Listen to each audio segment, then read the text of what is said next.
Boa tarde, camaradas. Boa tarde, compas. Estamos aqui para mais uma live Para um Novo Começo, Centro Político Marxista.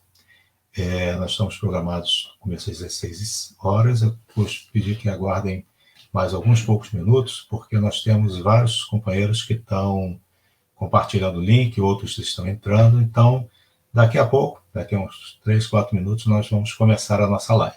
Tá? Então, fique aí. Nós vamos ter um debate hoje bastante profundo, com um tema bastante interessante, que tem no final uma ligação com a nossa atualidade. Tá? Então, só mais um pouco para nós começarmos a nossa live. Tá? Um grande abraço a todos.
Muito bem, compas. Vamos começando então a nossa live.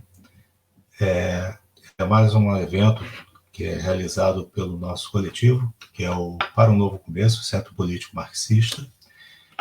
Nós somos um coletivo dedicado a uma discussão sobre não só os temas da atualidade, mas uma discussão mais profunda sobre o que a gente coloca como a crise alternativa socialista. Nós somos um grupo que utiliza o método marxista de análise da realidade, procura entender como são as transformações do capitalismo no mundo e na América Latina, e em especial no Brasil, tentando discutir as novas formas de organização e de luta anticapitalista. Nós já realizamos outros eventos, outras lives sobre temas como ecossocialismo, temas sobre a acumulação primitiva em cima dos livros da Silvia Federici sobre o papel da mulher. Já discutimos experiências revolucionárias como a experiência de Rojava.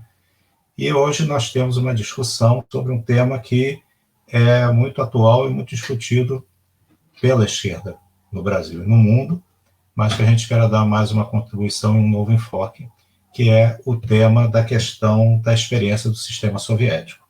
Então, hoje, o nosso tema é o fracasso da experiência soviética e os desafios da transição para além do capital, o qual será em cima, tendo por base o pensamento de Svan Mesaros. Além disso, o nosso coletivo, ele também, em relação aos Svan Mesaros, a gente está atualmente com um grupo de estudos sobre o livro seminal dos Svan Mesaros, que é Para Além do Capital, e nós também, por causa desse tema, dessa discussão sobre a transição, a superação do capitalismo, a transição para o socialismo, editamos recentemente o livro do companheiro Aldo Casas, que é Os Desafios da Transição. O livro originalmente publicado em espanhol, nós fizemos a tradução e edição, está editado pela Usina Editorial, e à venda também pelo nosso coletivo. Então, aqueles que tiveram interesse no tema, em discutir os assuntos que são colocados pelo Aldo Casas, a revisão crítica do que foi a experiência da esquerda marxista no século XX, os desafios para o século XXI, o livro ele pode ser adquirido, entra em contato conosco pelo e-mail, pela nossa página do Facebook, e ele pode ser entregue diretamente para quem adquirir na região de Santo André, em mãos, pelo custo de R$ 25, ou com frete para qualquer lugar do Brasil, com R$ 10, no total de 35. Atualmente o nosso coletivo ele tem uma página no Facebook, onde está sendo feita essa transmissão, e também o canal do YouTube, para onde depois nós colocaremos essa live. Tá? E hoje, quem nós temos aqui, com grande honra de ter como convidada para esse debate, para essa apresentação, é a professora Maria Orlanda Pinassi. Olá, Maria Orlanda, bom? Tudo bem? Tudo bom.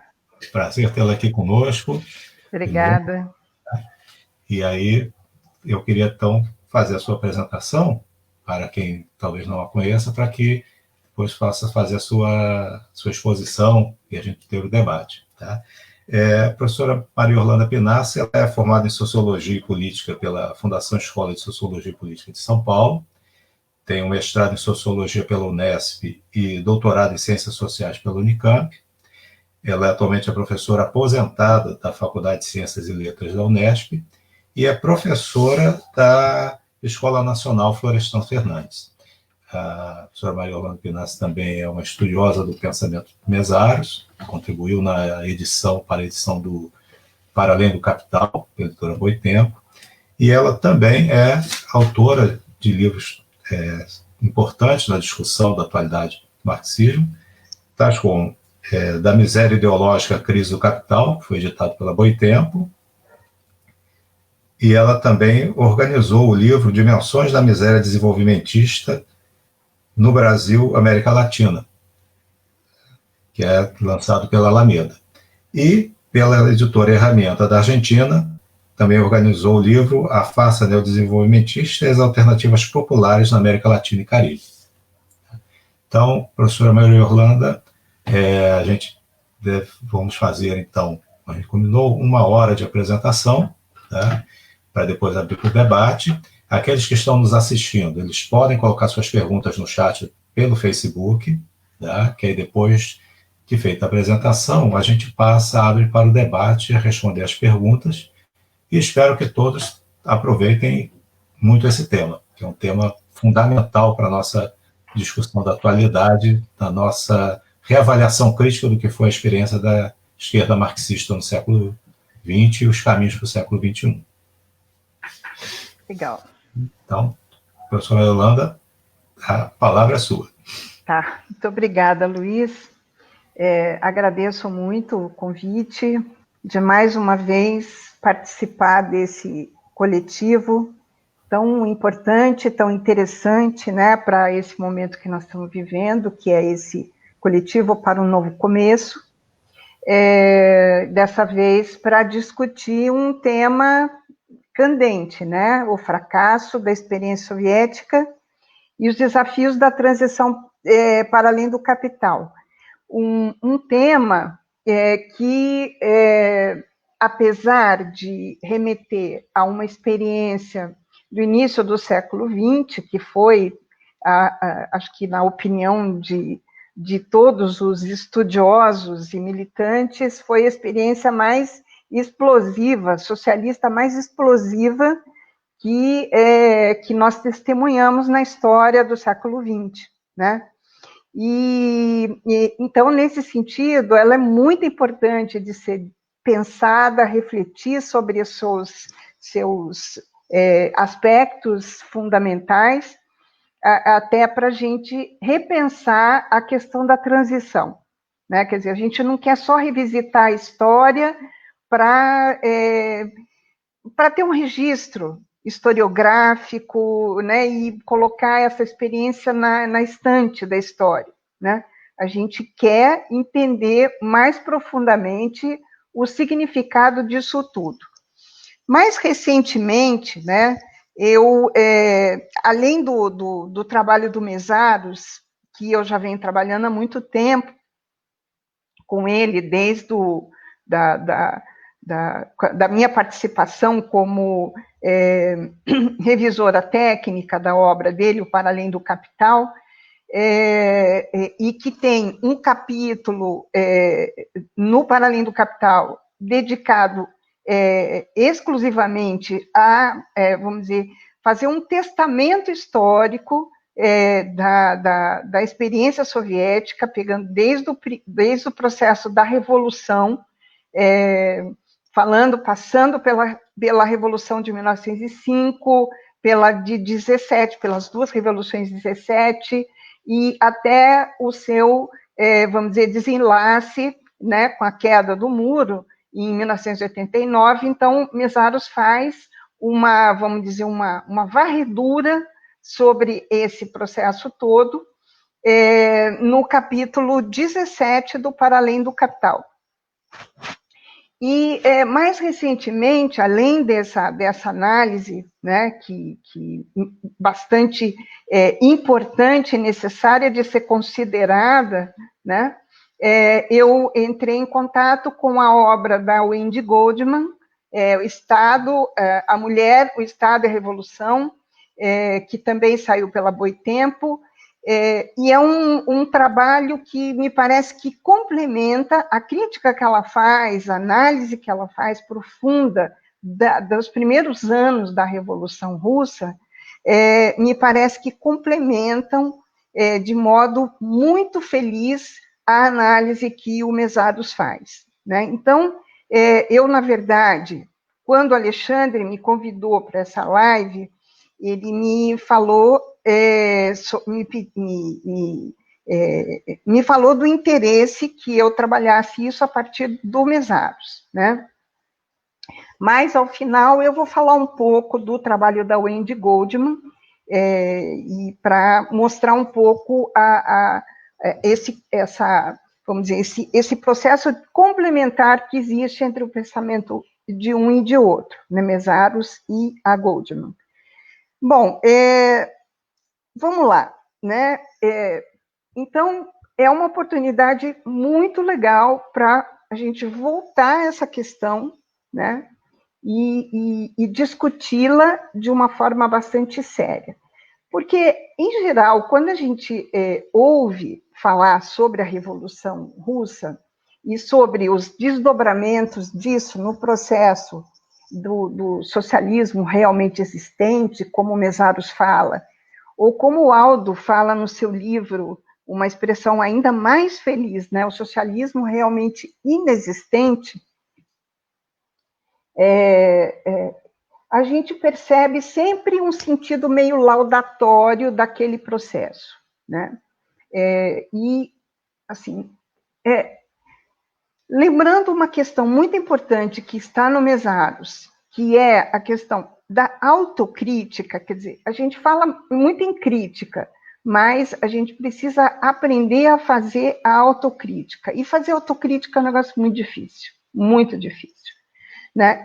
Mas, enfim, essas duas dimensões, da crítica e da autocrítica, estão muito presentes na própria, vamos dizer, análise que Mésaros faz do século XX. Então, vamos lá, né? Esse tema, então, como eu frisei, ele está nesse capítulo 17, que se chama Formas Mutantes de Controle do Capital, mas também está num outro capítulo. Esse capítulo 17, como eu falei, é uma varredura, né, histórica do processo. Agora, no capítulo 10.6, onde ele fala dos limites do último testamento de Lukács, ele vai falar de aspectos mais específicos desse fracasso da experiência soviética, né? Então, eu vou um pouco falar disso também. Bom, mas para a gente entrar nessa questão, né, é muito importante a gente levar em consideração algumas categorias fundantes do pensamento do Mésaros. Não dá para a gente entrar nessa questão da União Soviética sem levar em consideração o que o Mesaros entende por sistema sociometabólico do capital. Então, vamos lá. Mesaros faz uma crítica radical a esse sistema de metabolismo social do capital, que ele vai chamar de uma totalidade orgânica, tá? Bom, mas o que ele... Eu já vou falar sobre isso. Agora, o que ele quer fazer ao realizar essa crítica? Bastante pretensiosa o objetivo dele, e me parece que bastante feliz, né? Bastante, vamos dizer, ele teve êxito ao fazer isso. Ele tenta e consegue fazer uma atualização da crítica radical que está em Marx.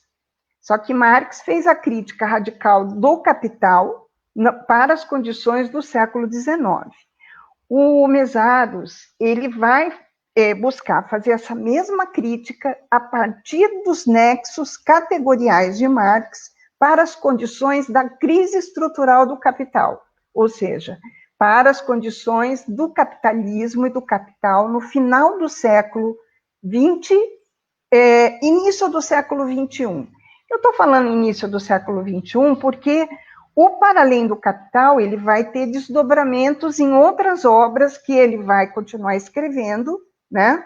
Até o seu falecimento muito recentemente, e ele vai, vamos dizer, adentrar o século XXI e vai atualizar ainda mais a sua crítica, mostrando a intensificação dessa crise, né? Bom, a crítica radical que Mesaros vai fazer é uma crítica que envolve, até por isso que ele é uma pessoa, vamos dizer, assim, vista com muitas reservas pelo campo do marxismo, porque ele não perdoa ninguém, né? Ele faz uma crítica, primeiro, profunda às teorias liberais, neoliberais, as teorias social-democratas, keynesianismo, né? Mas ele também faz uma crítica profunda às teorias marxistas do século XX. Ele, inclusive, mostra até, num dos capítulos do Para Além do Capital, ele fala das lacunas de Marx. Ora, a gente tem que levar em consideração vamos dizer, os limites históricos do Marx. O Marx não viveu os processos mais explosivos do sistema sociometabólico do capital do século XX e XXI. Portanto, a crítica, vamos dizer, a crítica do Marx é uma crítica que leva em consideração as suas condições históricas.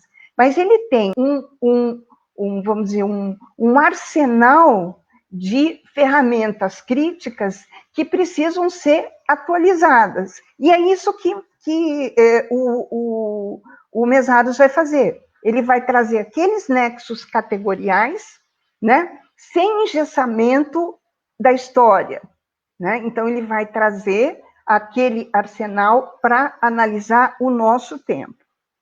Bom, mas ele não vai ficar só na análise das teorias, né? Que já seria uma grande contribuição. Mas ele também vai fazer análise das experiências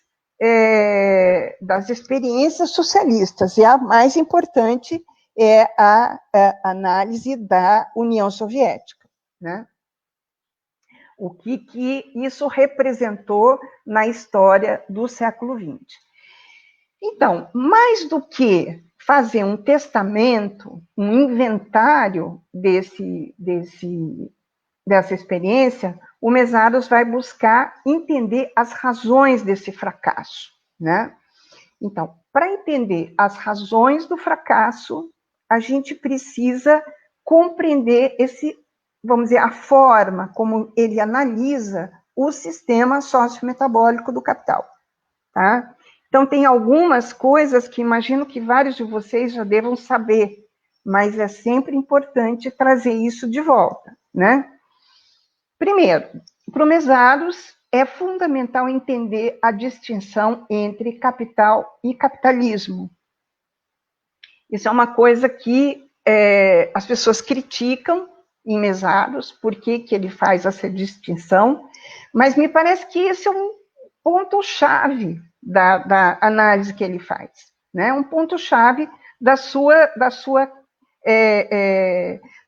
seus enfoques, porque se não entender isso daí, a gente não vai entender várias coisas que ele analisa ao longo do livro Para Além do Capital e outros tantos trabalhos que ele escreve, né?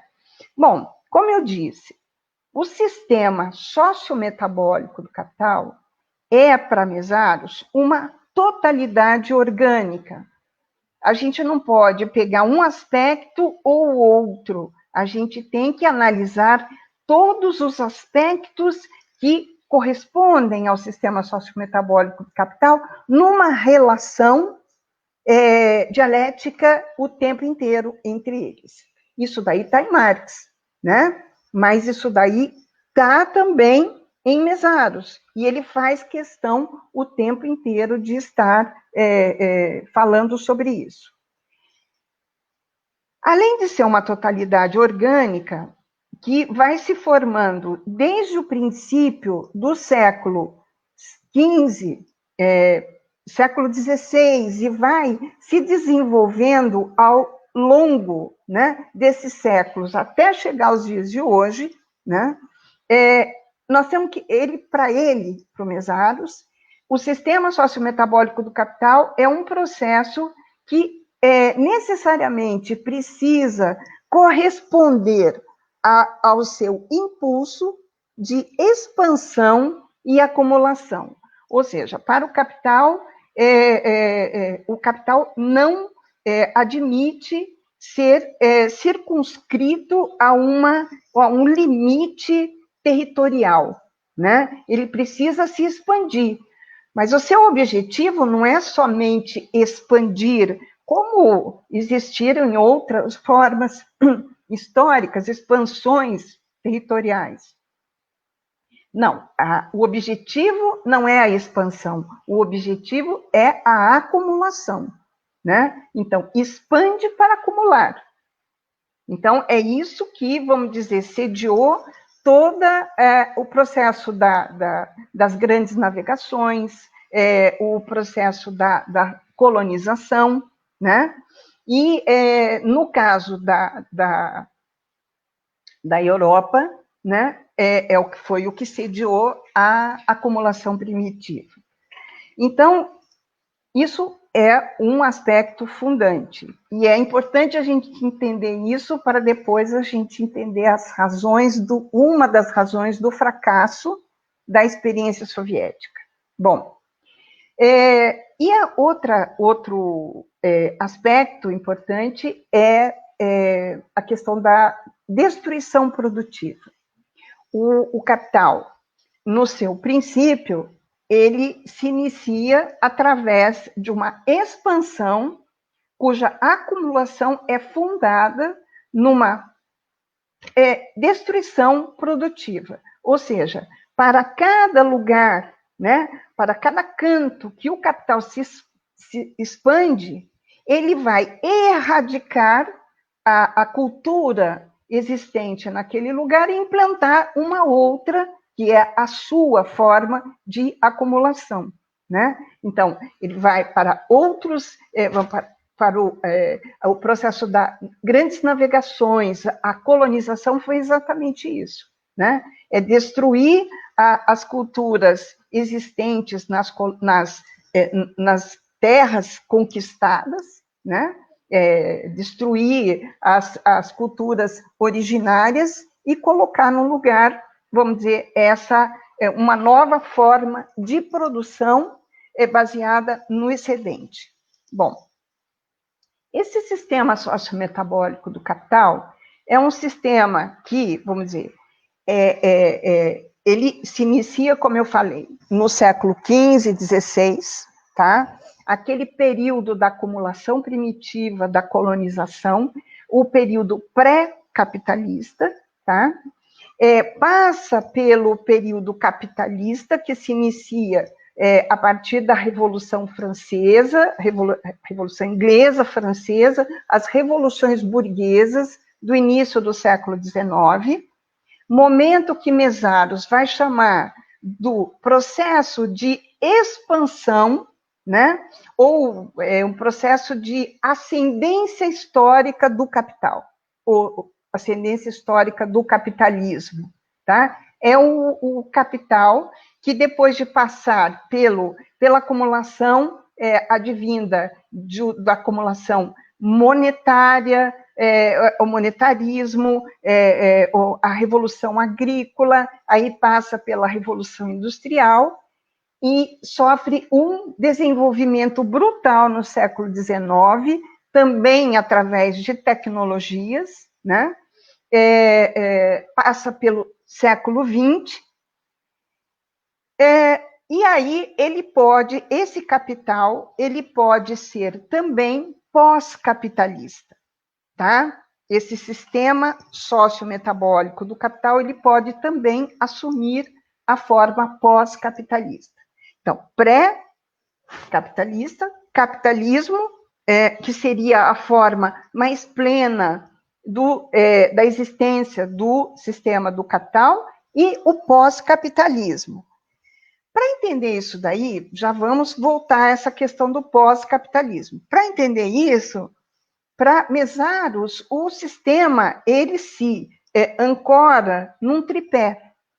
Esse tripé é formado de capital, trabalho e Estado, que seriam, né, as classes sociais em antagonismo, em contradição, tá, no âmbito da sociedade civil, e o Estado, né, que, a princípio, estaria, vamos dizer, legislando, controlando e superando, segundo Hegel, as contradições existentes no mundo da sociedade civil.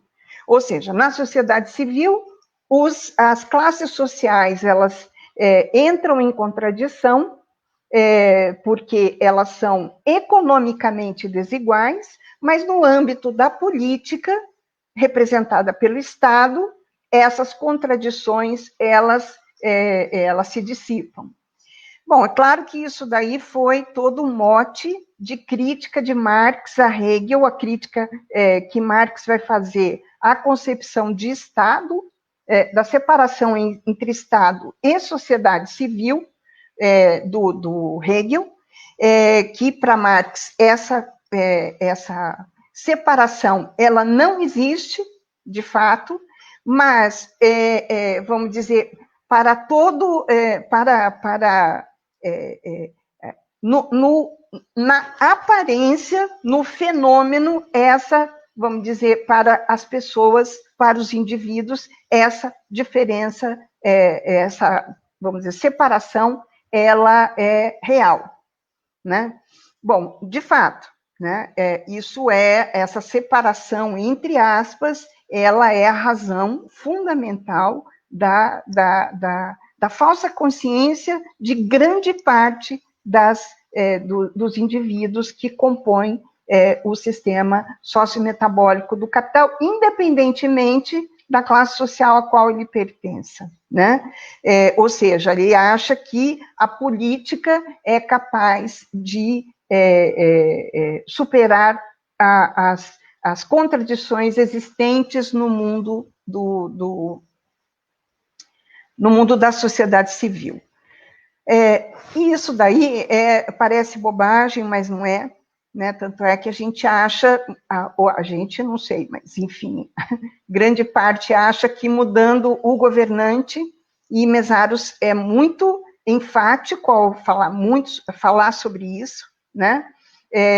Que o sistema sociometabólico do capital é um sistema extraparlamentar, né? Não basta mudar um governante, né? Não basta, por exemplo, fazer somente uma luta fora Bolsonaro, por exemplo, e ignorar que quem vai assumir o seu lugar, muito possivelmente será alguém, se não pior, alguém que, vamos dizer, vai estar ali fazendo o papel de mediador do próprio capital, né? Bom, enfim, é muito importante, então, entender esse tripé, capital, trabalho, Estado, né? Seriam as classes sociais e suas personificações. Personificações, gente, não é uma categoria do Mesaros, é uma categoria que está nos Grundrisse, né? Marx fala muito em personificações do capital e personificações do trabalho, né? Vamos dizer, é o processo de edificação do sistema sociometabólico do capital. Sem esses três componentes, não é possível pensar nesse processo. Bom, isso é muito importante a gente entender, por quê? Porque quando o Mesaros vai analisar o sistema soviético, ele vai chamar aquilo de pós-capitalismo, e não de, vamos dizer, um sistema, vamos dizer, socialista por excelência, né? Porque, para ele, ali estão mantidas, né, no processo da consolidação da Revolução, ficam mantidas algumas das características fundantes do sistema sociometabólico do capital. O mais importante dessas características é a manutenção do trabalho alienado, do trabalho fetichizado, né? Bom, ou seja, o sistema soviético, eu vou falar sistema soviético, mas sempre lembrando que, para mim, é o socialismo realmente inexistente, segundo Aldo Casas, tá?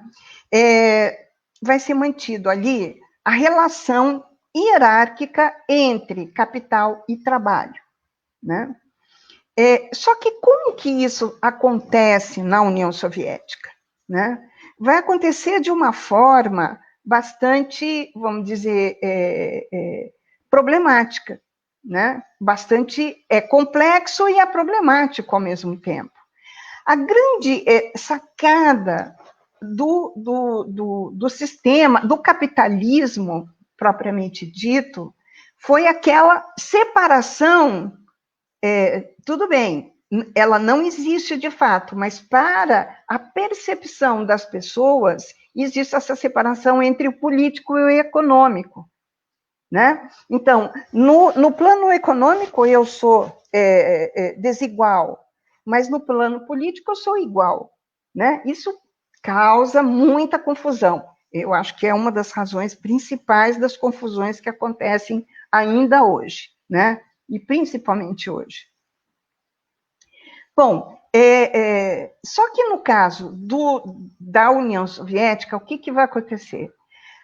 Vai haver vamos dizer, a extinção do burguês privado. Essa classe, ela vai deixar de existir, essa personificação do capital, do capitalista privado, vai deixar de existir, e é o Estado, que antes era o Partido Bolchevique, que vai se tornar Estado e que vai exercer o controle, não só político, mas também econômico, tá? Bom, isso é um problema muito sério, certo? Por quê? Porque daquele tripé que o Mesaros fala, vai ser mantido o quê? O Estado e a personificação do trabalho. Só que o Estado, ele vai fazer o papel da personificação do capital e da personificação política, tá certo? Se não entenderem, depois me perguntem, por favor, porque isso é muito importante entender. Bom, então o Estado vai juntar aquilo que foi, na Revolução Burguesa, foi muito importante, tá? Que foi a emancipação política. Tudo bem, Marx vai enaltecer essa emancipação política. Mas só fazer isso daí não vamos dizer, não é a finalidade do socialismo. Nós não queremos a emancipação política só. Na emancipação política, a gente se descobre como igual. Mas o que importa, além da emancipação política, é a gente se entender como igual no plano material. O que a União Soviética vai fazer? Vai juntar algo que já tinha sido separado, entre aspas, tá? Então, se a gente pensar os períodos históricos anteriores, tá? Feudalismo, por exemplo. Feudalismo. Como é que era erigida a sociedade feudal? Né? O poder político coincidia com o poder econômico. O rei era, a aristocracia, a nobreza eram os ricos, eram os dominantes economicamente, eram também, eram os únicos que tinham direitos políticos. Né? No caso da União Soviética, vai acontecer algo parecido. Mesaros vai falar, a União Soviética, ela vai passar por cima e vai regredir em alguns aspectos, né? Porque ela vai, de novo, transformar, vai juntar o poder econômico e político, o controle disso nas mãos do Estado. Agora, ele explica por que tudo isso acontece, né? Primeiro, pelo aspecto histórico que acontece ali naquele momento, que vamos dizer, se a Revolução Russa foi vitoriosa, né, toda a expectativa de vitória, né, de êxito das revoluções socialistas que se pretendia, a Revolução Alemã, no sentido ocidental da Europa, aquela revolução ela não aconteceu. Então, o que acontece? Ali foi os revolucionários, né? Eu estou pensando Lenin, né? Trotsky, né? Todos aqueles revolucionários, também estou pensando na Rosa, no caso da Alemanha, havia um debate muito profundo sobre isso. O que fazer no país do socialismo, aliás, como fazer com o socialismo no seu país, né? Como se, vamos dizer, no plano socialista, que é fundado no processo da internacionalização da Revolução, aquele processo histórico teve que se resolver dentro das suas próprias experiências. Quer dizer, o nacionalismo do século XIX foi fundamental para se erigir toda a compreensão sobre a Rússia, a União Soviética naquele momento, né? O nacionalismo do século XIX. Não foi possível se pensar no nacionalismo a partir de um internacionalismo. Né? O internacionalismo ele foi, vamos dizer, rompido no momento em que a Revolução Alemã foi fracassada. Né? Bom, então, ali a gente tem um processo, então, que a gente pensa, aquele tripé, ele fica sem um dos pés, portanto, ele fica manco, né? O socialismo, naquele lugar, ele vai ter que se resolver dentro das suas próprias condições, que são condições, em muitos aspectos, adversas, né? Porque é um país atrasado, porque é um país imenso, é um país que não se comunica entre si, né? Que tem vários dialetos, várias culturas, vários, vamos dizer, uma diversidade imensa interna, né?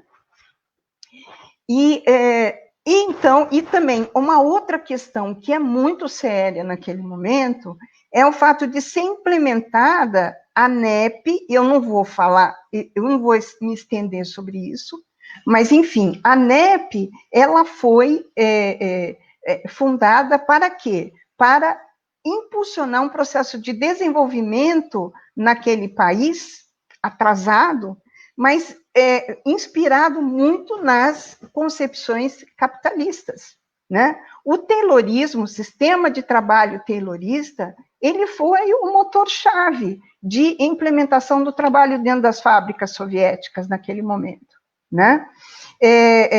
Então, o desenvolvimentismo, ele pairou como vamos dizer, uma das expectativas, ele era o grande vislumbre, né, dos revolucionários naquele momento. Então, por isso que Mesaros, ele vai demonstrar para a gente que naquele processo não houve, em qualquer momento, um objetivo dos revolucionários, da vanguarda bolchevique, de processar o fenecimento do Estado.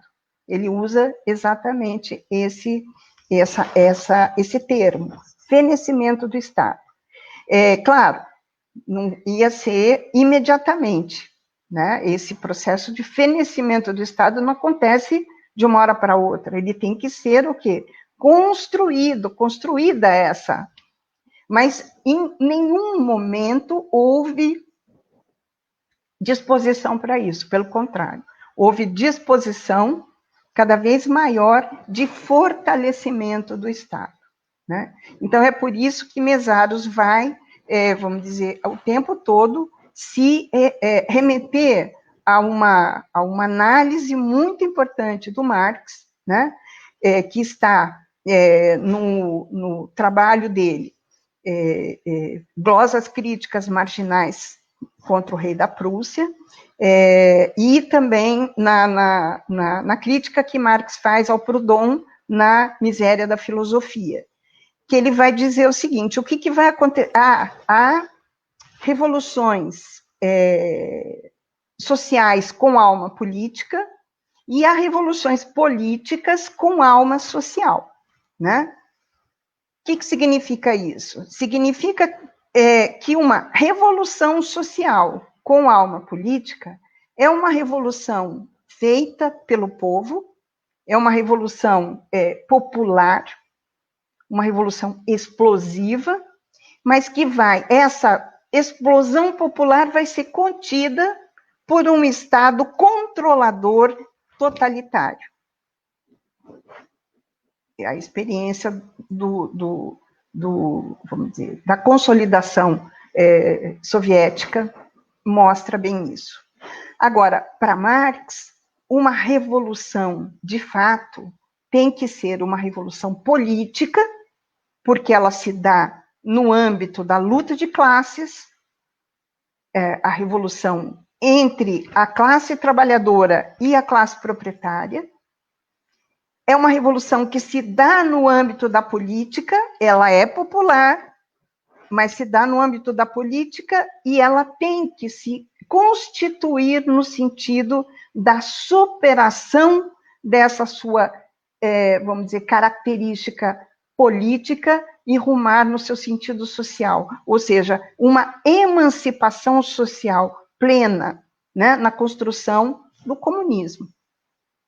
Bom, então, o que vai acontecer na União Soviética é exatamente o oposto disso. Vai ser uma revolução social, sim, porque é uma revolução camponesa, proletária, é uma revolução explosiva, que a princípio não tinha um controle, né, mas que depois ela foi se organizando através dos sovietes, né, e que, no seu processo de consolidação, ela vai ser capturada por uma das tendências políticas daquele processo todo, que foi muito mais diverso, foi muito mais amplo, muito mais rico, né, do que apenas vamos dizer, a posição dos bolcheviques.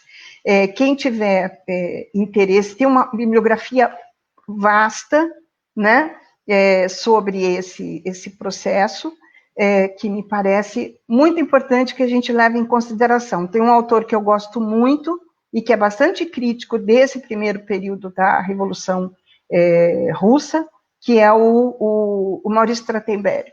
É um livro muito pequeno, curtinho, mas é um livro muito instigante para a gente começar, talvez, a ver com outro olhar aquela diversidade toda que representou aqueles anos, anos iniciais da Revolução Soviética. Bom, então, o que acontece? Aquele tripé é mantido, o tripé, alguns aspectos fundantes do capital são mantidos ali dentro da União Soviética. E esse processo, ele é entendido principalmente no capítulo 10.6 do Para Além do Capital, quando o Mesaros vai analisar o pensamento do Lukács e vai ver que, para o Lukács, idealmente, vamos dizer, o modelo, né, do partido conduzindo o partido, uma vanguarda, né, conduzindo as massas, sendo a sua máxima consciência possível, né, é válido. É isso que vai, vamos dizer, ser fundamental na consolidação de um processo revolucionário. Ou seja, você tem o partido, no caso, o partido bolchevique, né? E, no caso ali, que conduzindo a massa revolucionária. Ele faz críticas ao stalinismo, naquele seu texto, Cartas ao Stalinismo, mas, vamos dizer, em toda a sua trajetória, nós não vamos ver uma crítica à estrutura da sociedade soviética. Nós não vamos ver. Né? Então, ele jamais, em tempo algum, vai ser capaz de fazer a crítica do trabalho alienado, da extração da mais-valia, né, do trabalhador pelo Estado.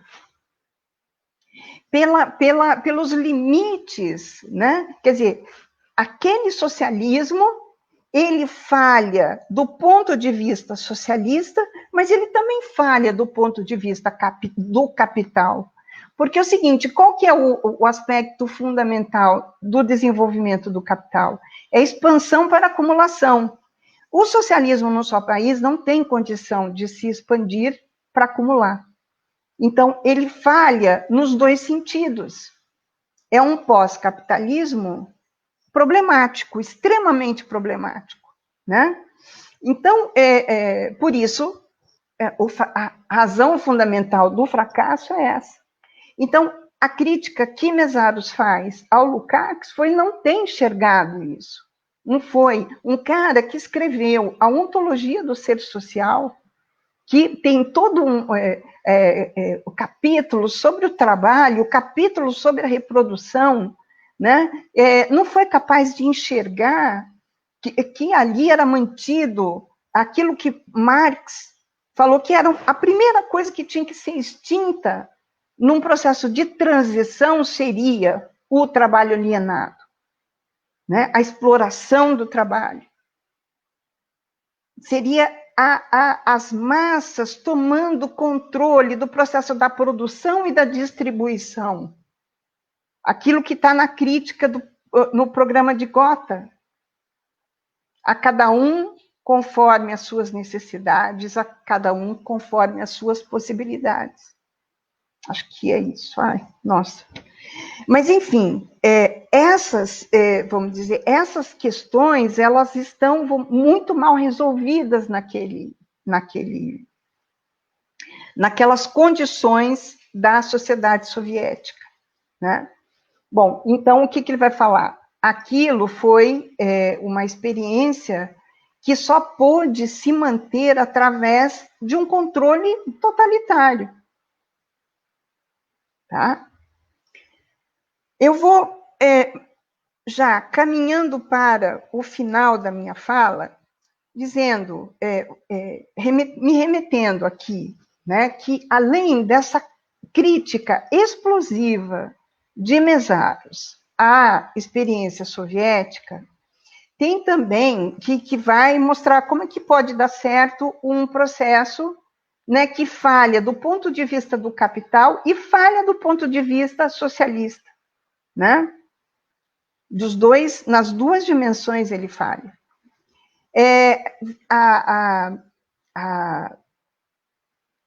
A Wendy Goldman nos traz uma análise muito importante. Ela faz uma pesquisa, aí é um outro tipo de estudo, diferente do estudo que Mésaros faz, né? Mésaros faz uma pesquisa, uma análise mais historiográfica. A Wendy Goldman vai fazer uma pesquisa, vamos dizer, mais etnográfica. Ela vai para o cotidiano, através de toda a documentação que ela consegue levantar, e ela vai fazer essa pesquisa na Rússia,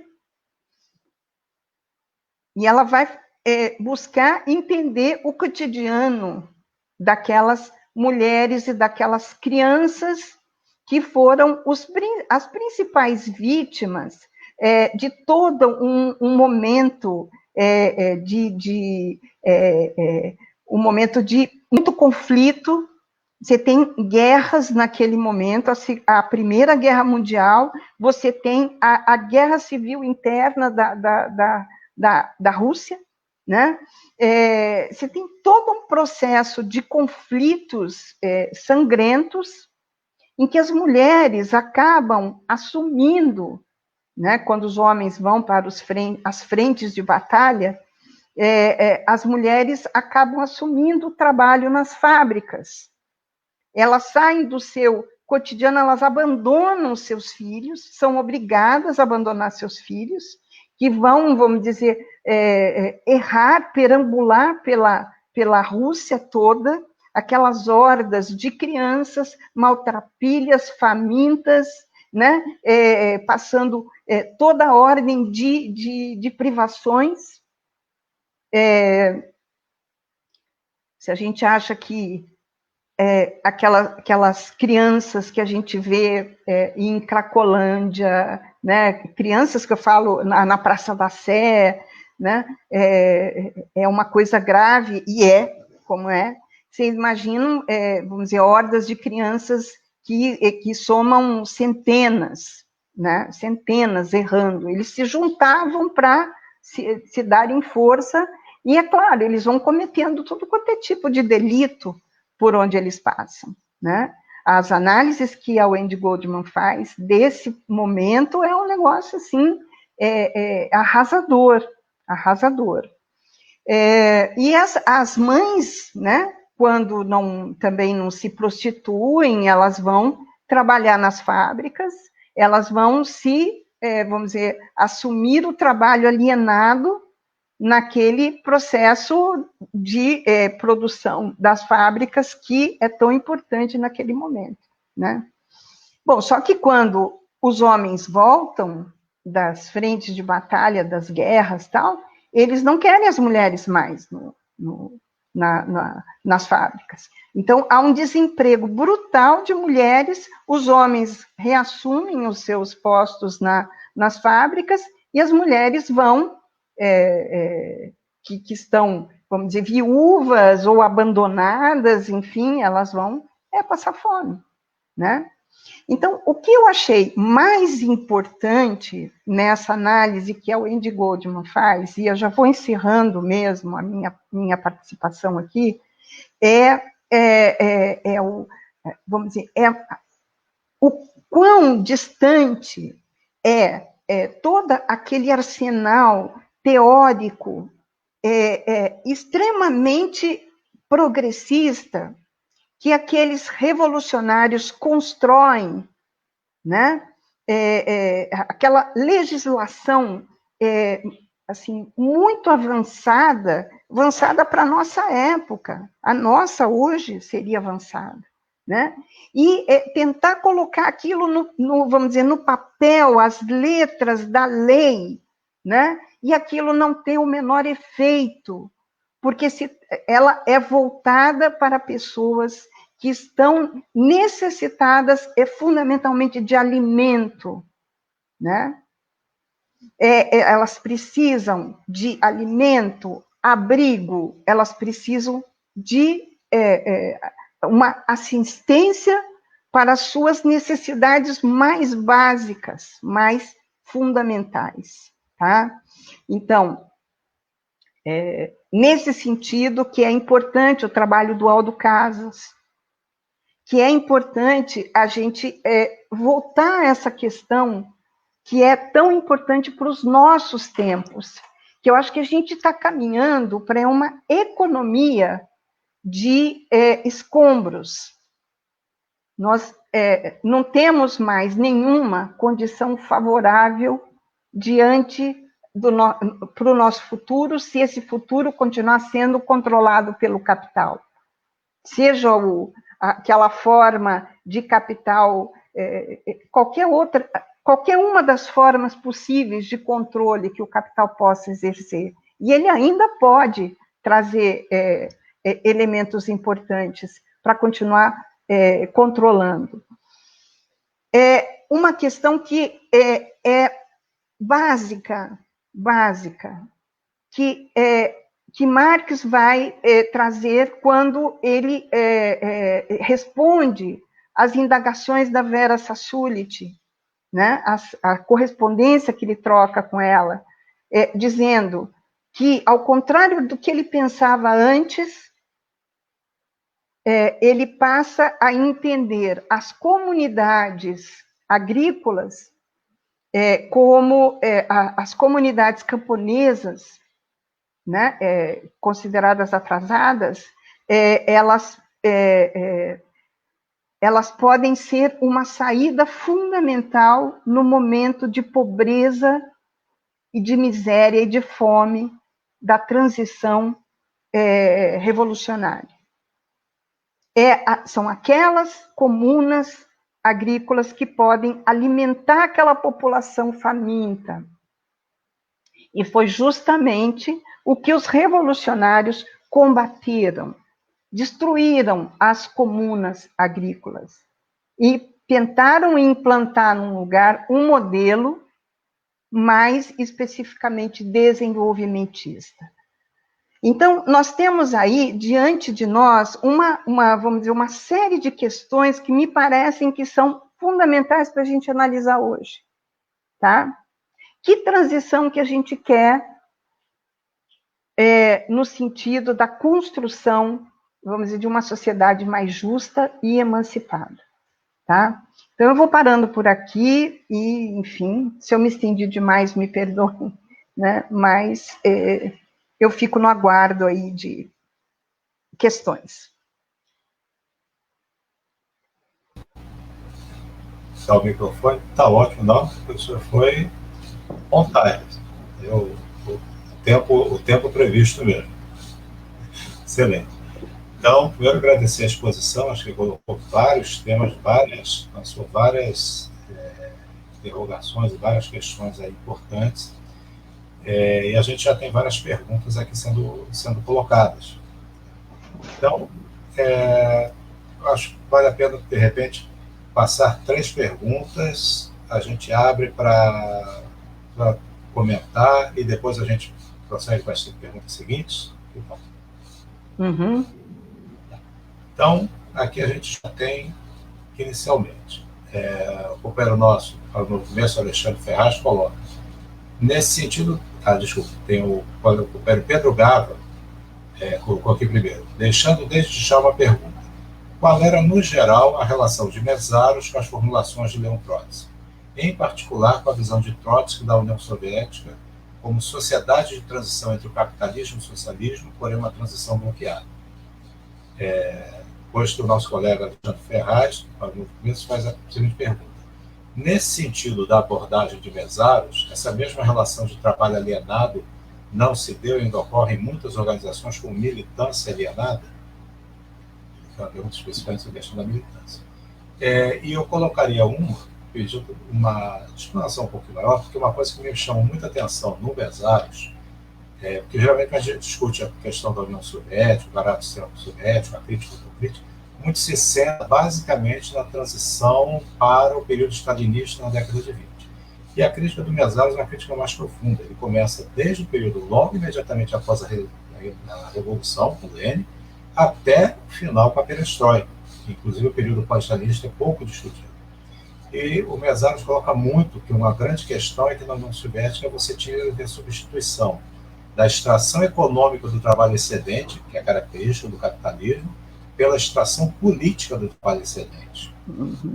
E isso foi a contradição que perpassou todo o período soviético e que ele coloca que é algo que qualquer revolução tem que superar adiante. Então, queria talvez uma colocação sobre essa colocação do Mesaros.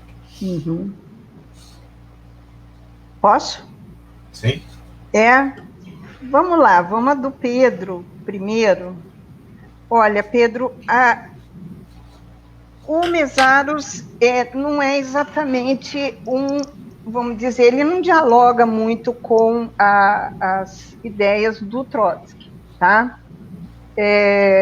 Mesaros, assim, ele trabalha mais com Lenin e muito mais com a Rosa Luxemburgo, né? Então, se a gente pegar aquela polêmica da Rosa com o Lenin sobre a relação entre as vanguardas e as massas, a visão da Rosa é muito mais, o Mesaros é muito mais simpático a visão dela do que do Lenin, porque para Lenin a vanguarda tinha que tomar decisões que passava por cima, às vezes era necessário passar por cima vamos dizer, das massas revolucionárias.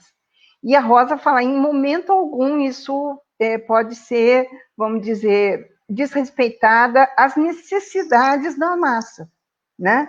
Porque muitas vezes o que se manifesta é a necessidade da vanguarda sobre as massas, né? Daí a necessidade da crítica, né, do partido como máxima consciência possível, né? Na verdade, a questão fundamental é essa relação hierárquica entre o partido, que é o sujeito da revolução, e as massas, que são objeto de uma ideia e de uma determinação de um partido. Então, essa questão, para mim, é fundante, que está em Mesaros, né? E que ele segue, vamos dizer, stricto sensu, o pensamento da Rosa Luxemburgo nesse aspecto. Claro, a visão internacionalista que está no Trotsky, né? Do processo da transição, enfim, isso é óbvio. E isso não está só no Trotsky, isso está no Lenin, está na Rosa, né? E o Mesaros, ele vai ser vamos dizer, ele fala, não é possível você pensar na revolução a partir de um país, de um só país, né? Então, mas que essa relação do Mesaros com o Trotsky, eu pelo menos não conheço, tá? Então, eu vou ficar te devendo essa. Mas a visão que eu falo, a visão do Mesaros sobre a transição, sobre o internacionalismo, coisa e tal, está presente, mas não via Trotsky, tá? Bom, outra questão do Alexandre. É isso? Nesse sentido, a abordagem é essa.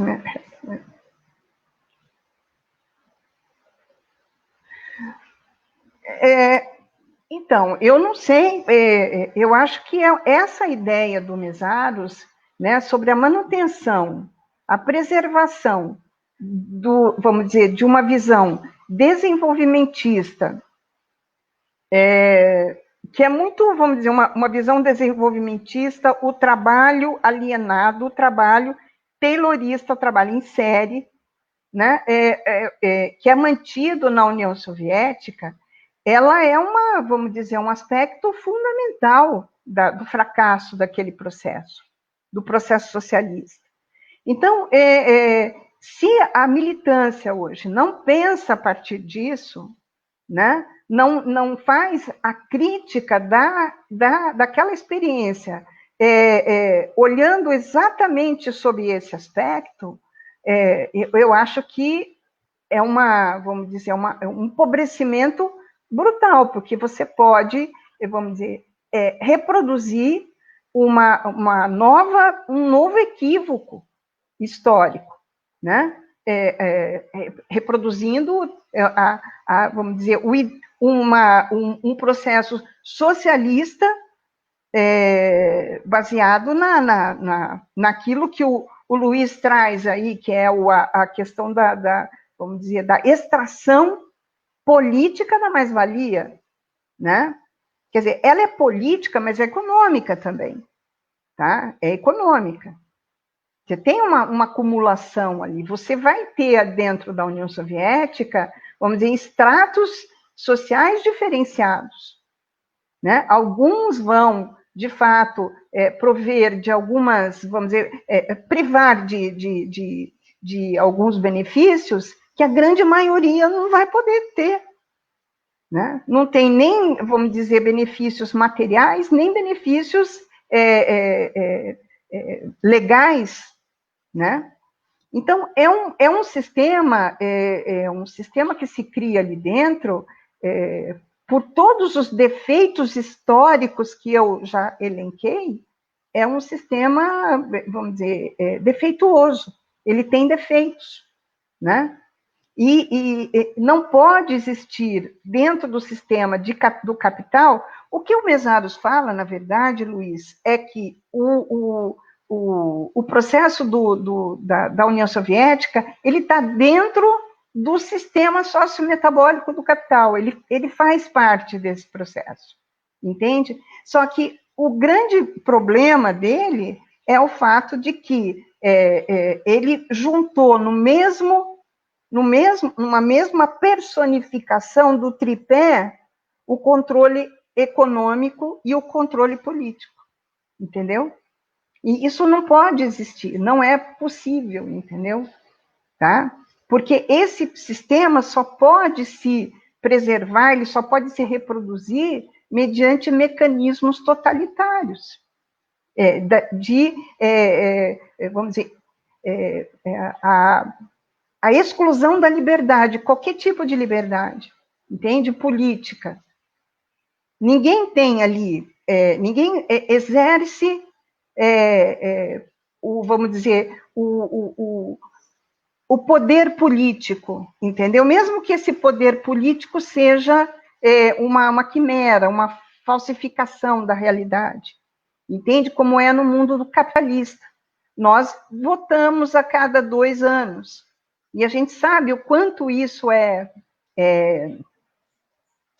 vamos dizer, é uma mitificação de liberdade, mas essa mitificação é importante no sentido do controle, entende? Então, lá só tinha repressão, entende? E um sistema que é baseado na repressão, ele não pode se perpetuar por muito tempo. Eu não sei se eu respondi, tá? Não, sim. Perfeito. Acho que coloca bem, porque é uma das características que levou à hipertrofia Sim. do Estado, né? Justamente a necessidade do controle político para obter o resultado econômico. Eu vou seguir aqui, porque outros companheiros colocaram outras perguntas aqui. Então, o Massaro, o Emato colocou aqui: o socialismo não é uma ideologia, mas sim uma necessidade, contudo não mecanicamente determinada? Sim. O Carlos Wellington faz uma pergunta em relação à questão da mudança da orientação do período soviético. Apesar do início inglório, não houve em determinado momento a chance de tomar outra linha de base, a partir da metade dos anos 50 após Stalin. A União Soviética chegou a colocar satélites no espaço e tinha excelentes cientistas. E o companheiro Pedro Gava, ele faz também uma pergunta sobre as críticas dos mesários, especificamente a teorias pós-modernas, e qual a relação deles com os autores da teoria crítica da Escola de Frankfurt. Bom, vamos lá. Primeiro, a do Massaro, né? Uhum. Olha, o socialismo é uma ideia, é uma ideologia, tá? Mas ela tem que ser fundamentalmente o que você fala aqui. Ela tem que partir de uma necessidade, tá? Então, você não pode implementar isso de uma forma mecânica. Então, ele faz críticas avassaladoras ao socialismo, principalmente o socialismo da Segunda Internacional, que depois vai se tornar, vamos dizer, ideologia oficial da União Soviética, tá? Que a massa, não importa a massa, entendeu? O que importa é que o capitalismo ele vai amadurecer e, vamos dizer, ele vai perder o sentido histórico, ele vai entrar numa crise profunda e lá na frente está o socialismo nos aguardando, tá certo? Quer dizer, uma visão instrumental da revolução, uma visão positivista da revolução, tá? Então, isso daí, o Mesaros vai ser um crítico feroz contra essa visão, que é uma visão muito pródiga ao longo do século XX, entendeu? Você vai ter inúmeros marxistas que pensam assim, e até hoje pensam assim. Quer dizer, é uma visão mecanicista da revolução, né? É uma visão mecanicista do socialismo. O Mesaros vai dizer, não há, vamos dizer, ideia que não se confronte com o real. O real que é determinante nesse processo histórico. É a realidade histórica, tá? Que vai...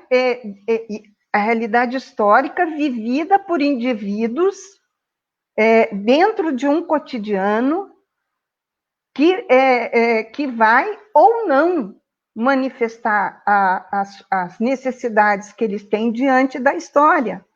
Então, é muito interessante, por exemplo, para quem tiver interesse nessa questão, o trabalho do Mesaros, Consciência de Classe Necessária e Consciência de Classe Contingente. Quer dizer, para não se idealizar a figura do trabalhador, a figura do proletariado ideal, né? Então, aquele proletariado que vai fazer a revolução de qualquer maneira.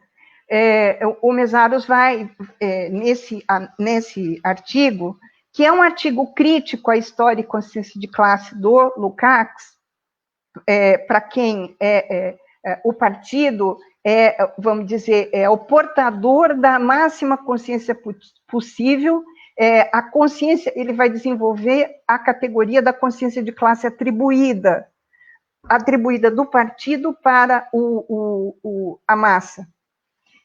O Mesaros vai fazer uma crítica brutal a isso, vai dizer, olha, tudo bem, o proletariado é portador, sim, da consciência de classe necessária, mas não necessariamente ele vai manifestar isso daí, tá?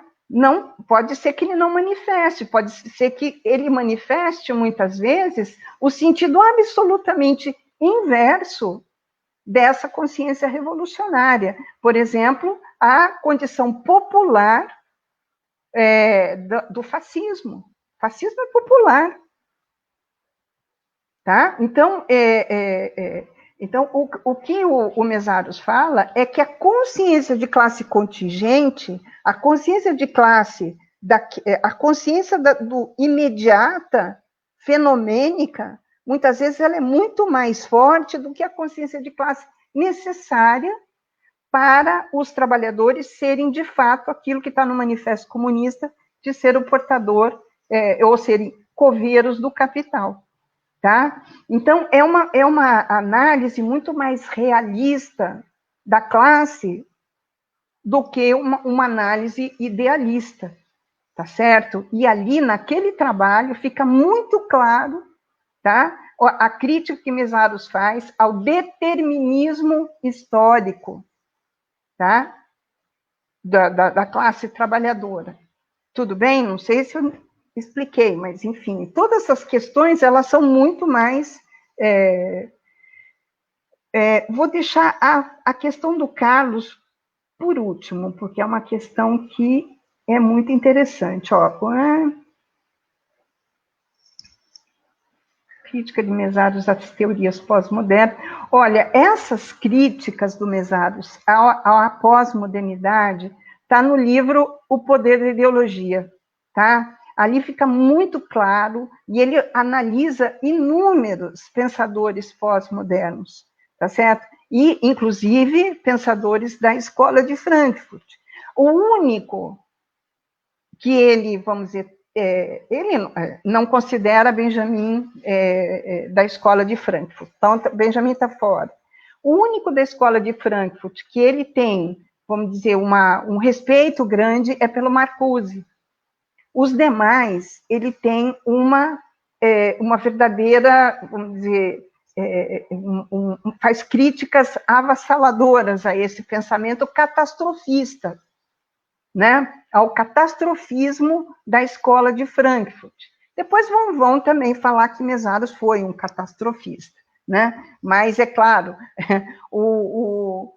a Escola de Frankfurt está fazendo a crítica, né, num momento de, vamos dizer, de auge da industrialização, do estado de bem-estar social, enfim, né, o Mesaros vai ser catastrofista já na crise estrutural, né?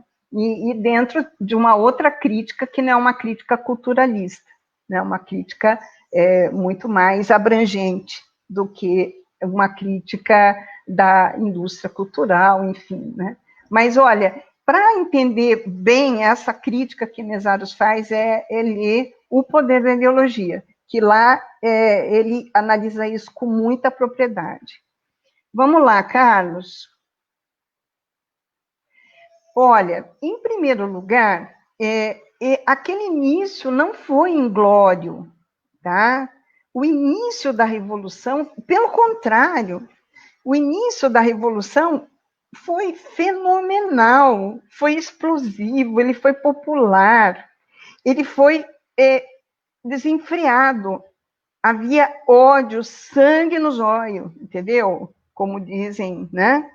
Era uma revolução, assim, que brotou, onde toda a necessidade de transformação brotou daqueles indivíduos que estavam cansados da exploração, tá? Da fome, da miséria a qual eles estavam sujeitos por séculos de czarismo. Então, o primeiro momento não foi inglório, tá? O momento posterior é que foi capturado todo esse potencial popular, né? Essa criatividade da luta, daquele primeiro momento de construção dos sovietes, todo aquele processo, ele foi embotado por uma linha programática. Uma linha programática que se torna Estado, entende? E as demais foram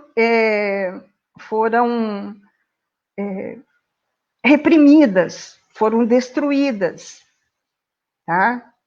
Então, isso é um problema, é outra questão, quer dizer, você tem uma diversidade enorme. Vamos pensar hoje, tá certo? Vamos pensar num processo de transição hoje, onde vão participar quilombolas, indígenas, onde vão participar camponeses, trabalhadores do campo, da cidade, coisa e tal, mas uma vertente acha que é a condutora das massas, aquela que vai realmente ser a que vai... e aí você vai universalizar uma pauta que é diversa, que é, inclusive, assim, vamos dizer, incompatível, e você vai trazer tudo aquilo para dentro de somente uma orientação. Quer dizer, os indígenas vão ter que entrar na história, os quilombolas, os camponeses, quer dizer, a gente vai fazer o mesmo equívoco, para não falar outra coisa, entendeu? Então, é isso. Eu acho que hoje nós temos que pensar diferente, por isso que eu deixei a sua questão por último, porque eu acho que a gente tem que pensar diferente. Se a gente pensa num processo de transição, nós temos que pensar exatamente num sentido oposto do que foi idealizado naquele espaço, naquele território, naquela experiência. Os cientistas, os fantásticos cientistas que existiam na União Soviética, eles estavam a serviço de um processo desenvolvimentista arrasador da natureza. É isso que nós queremos para o nosso futuro? Eu não, entendeu? Eu prefiro pensar no meu futuro a partir de vamos dizer, um processo de transição dentro de uma horizontalidade, em que todos sejam respeitados dentro da sua específica forma de ser, o indígena, o quilombola, o camponês, a mulher, o negro, entende? Então, tudo isso seja pensado a partir de um processo de transição, e que a ciência não seja uma ciência só para fazer foguete, tá? Seja uma ciência para fazer, vamos dizer, uma ciência humanizada. Enfim, eu acho que o que foi realizado ali dentro realmente não foi a serviço da humanidade. Foi a serviço de uma competitividade de determinações de capital, tá? Guerra Fria, capital capitalista, e Guerra Fria, capital pós-capitalista. Não sei se ficou claro isso, mas podemos voltar a discutir essa questão. Eu respondi todo mundo?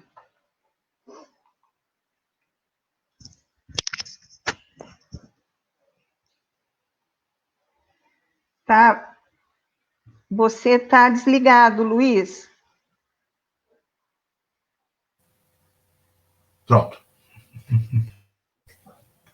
A coisa que mais se fala nas lives hoje é o seu microfone está desligado. O Carlos Wellington nessa rodada foi o último. Eu queria, inclusive, fazer a observação, saudar aqui o companheiro Carlos Wellington, que ele é do MST, e ele é um dos impulsionadores da página ABC contra o Golpe, tá? Que a professora Maria Rolanda referiu, fez uma live recentemente. Quero saudar também o companheiro de Alegrete, Rio Grande do Sul, João Auri. E saudar também o companheiro Aldo Casas, né, que a Rolanda se referiu, que nós lançamos o livro dele, O Desafio do Dilema da Transição, e ele botou aqui um comentário, que eu traduzo: a sobrevivência do trabalho alienado, da divisão social hierárquica do trabalho, assim como do capital estatizado, gerou as condições para uma inesperada personificação do capital nas cúpulas da burocracia. Sim. O Mesaros coloca muito, né, que a burocracia se tornou a personificação do capital dentro do sistema soviético. Em relação às perguntas, a gente já tem agora aproximadamente 1 hora e quase 1h30 de live, mas a gente ainda tem mais umas perguntas. Então, em relação à questão do partido, o companheiro Marcelo Amato colocou uma pergunta, se não são as massas com o sujeito, o partido como ciência histórica dentro de uma totalidade, dentro de uma relação dialética, e aí a gente entra naquela discussão que faz o Lukács na História e Consciência de Classe, né? Qual é o papel do partido. Uhum. E também o Pedro Valderez Coimbra pediu se pode comentar sobre as consequências da guerra na dinâmica soviética. Uhum. A gente tem a Guerra Civil, a União Soviética sobre a Guerra Civil, a Segunda Guerra Mundial que foi invadida, e a Guerra do Afeganistão. Uhum. E, por último, o colega Alexandre Ferraz também coloca que, na perspectiva do Mesáro, como pensar a questão da transição para além do capital. Os movimentos criaram um poder político de novo tipo, que protege e impulsiona as transformações. Na sua opinião, hoje estamos em que estágio desse desafio? Há experiências para estar nesse sentido? Experiências no sentido dos movimentos criaram um poder político de novo tipo, que supere a forma de poder político que foi experimentada no período soviético, nas experiências do socialismo realmente inexistente? Uhum. Olha, Luiz, eu acabei me perdendo aqui nas questões, viu? Espera um pouquinho só. Então, a primeira seria do Massaro. Porque essas daqui não estão aqui na lista. Tem várias que eu não estou conseguindo ver aqui. Eu vou colocá-las aqui. Mas a primeira é do Massaro, sobre a questão da relação entre partido como massas como sujeito e partido como consciência histórica. Ah, tá. Deixa eu responder essa daí, então. Sim. Tá? Se você puder colocar para mim no chat aí, eu agradeço. Vou colocando agora. Tá bom. Então, Massaro, é o seguinte, esse é um debate muito importante, entendeu? Que é o seguinte, em que momento, em que condições que a massa surge como sujeito da história, tá? E como ela pode surgir como objeto. Então, essa discussão, ela tá no Marx, né? Desde do primeiro, aqueles primeiros trabalhos, eu acho que na introdução da crítica da filosofia do direito de Hegel, né? Quando Marx vai analisar a relação da sociedade, dos homens e mulheres com a religião é o sujeito, Deus é o sujeito, e as massas são, os homens, as mulheres são o quê? São objetos do desejo, né, de uma entidade extraterrena, tá? Então, Marx vai fazer a crítica disso, vai fazer uma crítica ainda idealista, ainda não, vamos dizer, plenamente elaborada, né? É só depois que ele vai realmente conhecer mais profundamente a economia política é que ele vai entender melhor essa relação sujeito-objeto, tá? Mas ele vai, quando ele vai fazer a crítica do Hegel na filosofia do direito, ele vai dizer o seguinte, para o Hegel, há uma coincidência entre sujeito e objeto, tá? Ou seja, as ideias e as necessidades de Deus têm que necessariamente coincidir com aquilo que é realizado pelo mundo dos homens, tá? Então, há uma coincidência dessas duas dimensões do processo histórico, que é ideal. Isso é idealismo. Isso é puro idealismo, tá? No caso da visão político-partidária, que vê no partido a máxima consciência possível, tudo bem, você não tem a ideia de Deus mais pairando sobre esse processo, mas você tem no partido a máxima consciência possível. E é aquele partido, aquelas ideias que constam do partido é que vão conduzir as massas. Então, no plano da realidade, no plano do mundo concreto, você tem novamente a coincidência entre sujeito e objeto. O sujeito, que é o partido, e o objeto, que são as massas. O Mesaros vai fazer uma crítica brutal sobre isso, a respeito dessa, vamos dizer, essa coincidência sujeito-objeto. Essa coincidência não existe. Por quê? Porque você tem os acasos da história o tempo inteiro acontecendo, tá? Nós não somos animais que repetimos o tempo inteiro, nós não temos aquele determinismo biológico, tá? Nós somos seres criativos e os acasos da história fazem com que não possa existir coincidência entre sujeito e objeto, tá? São sempre vamos dizer, as condições históricas concretas, reais, é que vão, vamos dizer, apontar para as possibilidades da história. Então, essa questão que está na História e Consciência de Classe, tá? Que fez tanto sucesso entre marxistas do primeira metade do século XX, e ainda tem muita gente que lê o Lukács a partir dessa ótica, principalmente os frankfurtianos, né? E o Mesaros, que faz a crítica brutal a isso.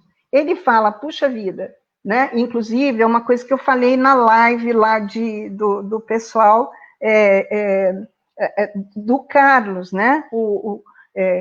Do Carlos Wellington, que foi o seguinte, essa questão da relação entre partido e massa, né, que está em toda a obra do Lukács, e que dividiu os lukácianos entre os leitores do jovem Lukács e os leitores da ontologia do ser social. Para o Mesaros, isso é um falso dilema, porque, na verdade, aquele idealismo que está lá na História e Consciência de Classe, ele é reproduzido na ontologia do ser social. Porque o Mesaros, na sua última entrevista, que ele dá um pouquinho antes de morrer, ele já está em estado terminal, ele vai dizer que o partido é a máxima consciência possível, sim.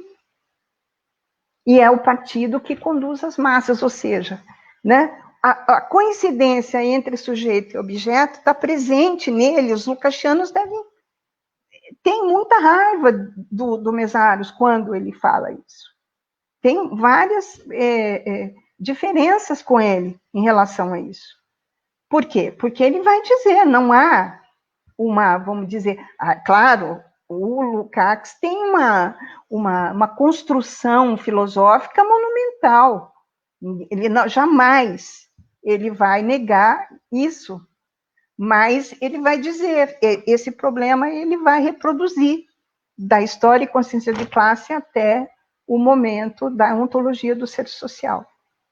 Essa coincidência entre sujeito e objeto. Isso é impossível no mundo concreto de homens e mulheres, na sociedade humana. Vamos lá. Não sei se eu respondi, mas, enfim. Aí tem agora da companheira Valderez Fuiba. Onde estava a Valderez? Está aqui. Por favor, comente mais um pouco sobre as consequências das guerras na dinâmica soviética. Olha, a dinâmica das guerras, ela é incrível, né? Como ela vai... A Wendy Goldman vai analisar isso com profundidade no livro dela, mostrando exatamente aquilo que eu falei, quer dizer, toda a tragédia que aquilo vai significar, principalmente para as mulheres e para as crianças, né? Há um empobrecimento enorme para a União Soviética, né? A consolidação da revolução, ela vai ter grande dificuldade de se realizar na plenitude. Por exemplo, vamos pensar naqueles programas educacionais que foram erigidos naquele momento, os programas, vamos dizer, de direitos para as mulheres, para as crianças, né? O direito ao aborto, o direito, vamos dizer, às cozinhas coletivas, todo aquele avanço enorme em termos de aporte fundamental, principalmente para as mulheres e para as crianças, aquilo não foi realizado por quê? Porque não tinha dinheiro. Um dinheiro que foi gasto aonde? Foi gasto, sobretudo, em confrontos bélicos. Tá? Então, e tudo isso é muito criticado por quem está analisando o processo revolucionário russo, naquele momento inicial, né, ao invés de se pensar fundamentalmente no processo da construção do socialismo internamente, vai se pensar em confrontos bélicos, né, para ajudar vamos dizer, o confronto na Primeira Guerra Mundial, o confronto na Guerra Civil, enfim, né? Então, vamos dizer, esse cotidiano não falando só sobre os grandes feitos do processo naquele momento, mas falando de toda consequência trágica que esses confrontos trouxeram para as mulheres e para as crianças, é o que vai, vamos dizer, colocar em xeque vamos dizer, todo aquele progressismo dos programas, né, voltados para esses segmentos da população e o fracasso. Por que não se conseguiu? Bom, você tem uma concepção educacional avançadíssima, mas você tem vamos dizer, um contingente enorme de crianças famintas, crianças que não têm um sapato para colocar no pé, com aquele frio visceral que o inverno russo impõe às pessoas. Então, sabe, quer dizer, você tem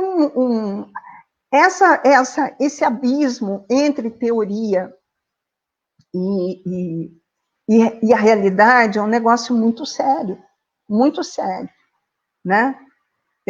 Você pode ter, vamos dizer, uma ideia magnífica, muito bem intencionada, mas se você não tem uma realidade que, vamos dizer, que recepcione isso, né? E que não só recepcione, mas possibilite a realização daquilo, entende? De que vale, né? Então, o dia a dia da guerra, né, é um negócio que não adianta a gente só ficar falando dos feitos heróicos dos homens, os lutadores, né? A gente tem que ver os efeitos trágicos para elas, né, que ficaram segurando o rojão no dia a dia, no cotidiano da vida na União Soviética. Qual outra questão? Agora, o companheiro Alexandre Ferraz, ele colocou aqui, dentro dessa perspectiva de Mesaros, como pensar a questão da transição para além do capital? Os movimentos criaram um poder político de novo tipo, que protege e impulsiona as transformações? Na sua opinião, hoje estamos em que estágio desse desafio? Há experiências para citar nesse sentido? E eu talvez acrescentaria um grãozinho de pimenta, lembrando que o Mesaros coloca, nós estamos na época da ofensiva socialista, que está na crise estrutural do capital, e ele faz uma crítica aos modelos de organização de partidos e tal, no período anterior, que seriam defensistas. Inclusive o partido, a organização tipo leninista, também como ligada a isso. Quer dizer, a gente tem a tarefa de pensar também a forma de organização da classe, do partido, do instrumento político também. Sim. Olha, a gente tem que sempre lembrar que o subtítulo do Para Além do Capital é Rumo a uma Teoria da Transição, né? E que Mesaros escreveu aquele catatal de 1.175 páginas, e não existe ali naquele livro um que fazer, né? Quer dizer, todo aquele arsenal de crítica que ele vai destilando o tempo inteiro, ele nos deixa assim, no final, fala, e aí? O que eu faço com isso? Entendeu? Então, por que Mesaros não escreve um que fazer? Porque o que fazer, ele é algo que tem a ver com o nosso tempo histórico, entende?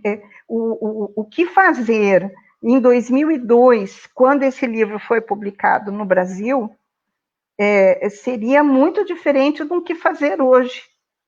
Então, o que fazer, ele vamos dizer, tem necessariamente que levar em consideração as condições reais da história, as necessidades que brotam daquele momento histórico, né? Então, a transição é exatamente isso. A transição você tem que pensar em todo o arsenal crítico que você faz da realidade, né? Mas você tem que pensar em como navegar naquela realidade, e não em cima de um ideal que você faz da realidade. Né? Eu me lembro que quando, num determinado momento da história, quando você tem um aumento brutal do desemprego, né? Os sindicatos já não têm condição de abarcar todos os trabalhadores, e hoje essa questão ela é gritante, né? Quer dizer, você tem um número absurdo de trabalhadores informais, e os sindicatos, vamos dizer, tem um número cada vez menor de trabalhadores, né? Então, a gente discutia isso no início, e como fazer, entendeu? Como organizar essa massa que está fora, né? Mas a gente pensava uma nova condição histórica a partir de fórmulas passadas, entende? De fórmulas que eram muito importantes no período anterior. Não que o sindicato deixou de ser importante, não que o partido político deixou de ser importante, mas a gente tem que pensar criticamente em relação a isso, né? Primeiro, porque sindicato e partido controlado pelo Estado, tá, reproduzem a divisão social do trabalho que se dá dentro da fábrica, ou se dá dentro do processo da produção na sociedade.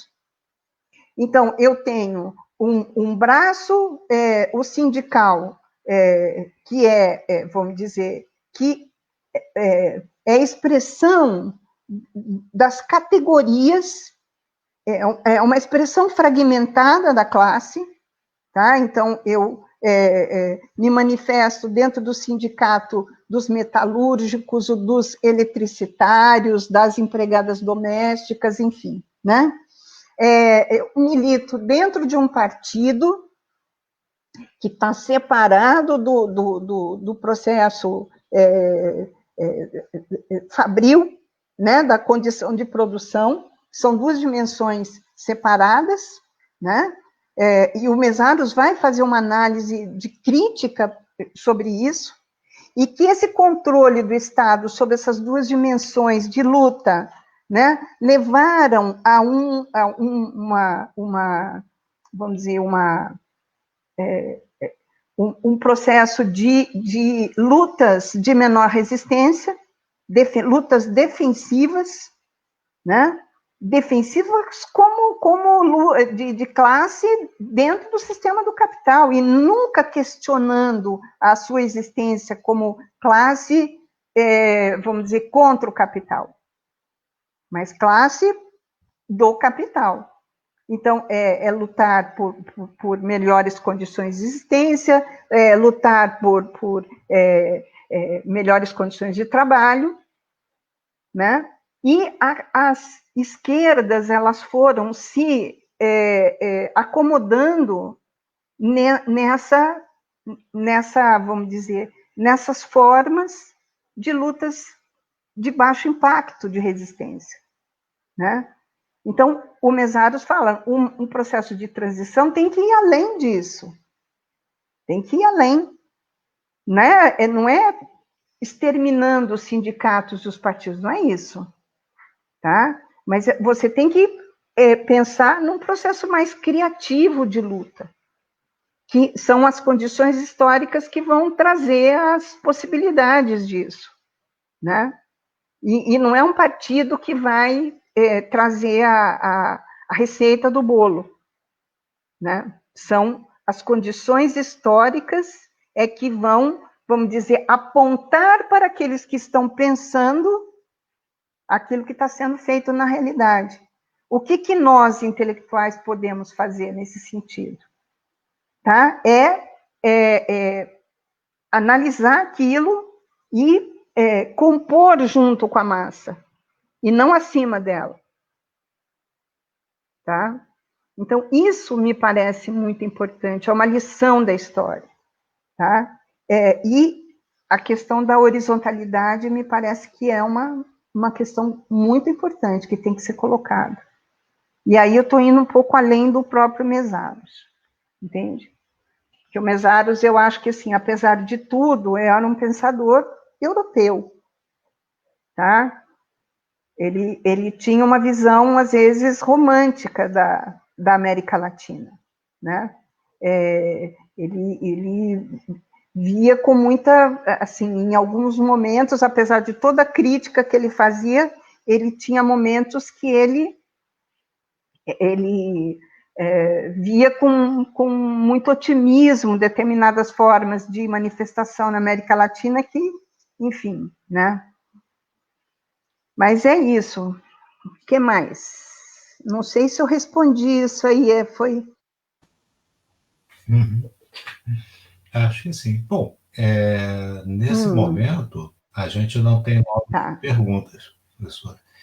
E nós já estamos caminhando para 2 horas da live. Então, acho que não tem perguntas, acho que foram colocadas. A sua apresentação colocou várias questões, aprofundou vários assuntos, quer dizer, eu acho que daria assunto para outras lives, desdobrando coisas que foram contadas nessa.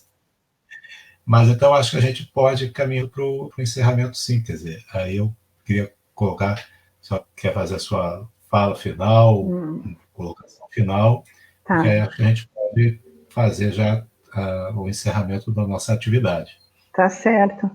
Olha, mais uma vez, eu queria muito agradecer essa oportunidade de estar discutindo com vocês, porque, na verdade, o Mesaros, para a gente, é sempre um ponto de partida, né? um pontapé inicial para a gente discutir os nossos dilemas, as nossas agruras, enfim, né?